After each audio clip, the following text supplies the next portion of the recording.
একটি দৈনিক পত্রিকার মাধ্যমে একজন বরেণ্য লেখকের বসতবাটি সংরক্ষণের আবেদন জানিয়ে সংবাদপত্রের সম্পাদককে পত্র।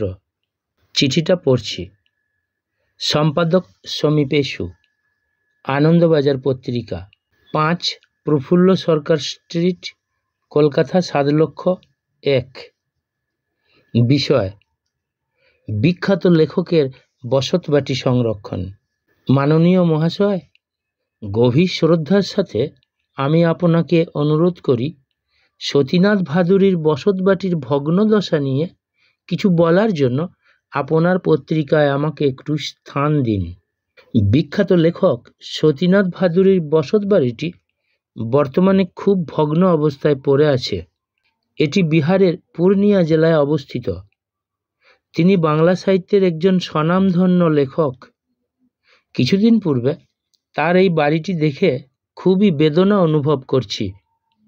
বাড়িটির যেখানে সেখানে প্লাস্টার খসে পড়েছে। বাড়িটি বহুকাল রং করা হয়নি।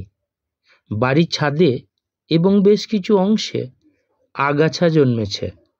বাড়িটি অনেক দিন ধরে বন্ধ থাকার কারণে এখানে বিভিন্ন প্রকার পাখি ও পতঙ্গ বাসা বেঁধেছে।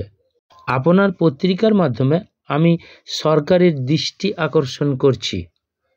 খুব তাড়াতাড়ি বাড়িটি সরকারি উদ্যোগে মেরামত ও সংরক্ষণ করা প্রয়োজন। আশা করি এই চিঠি সরকারের দৃষ্টি আকর্ষণ করবে এবং বাড়িটির সংরক্ষণের ব্যাপারে উদ্যোগ গ্রহণ করবে। নিবেদনে নীলাঞ্জনা মুখার্জি। বাম দিকে চিঠিটা যে লিখছে তার ঠিকানা এবং তারিখ।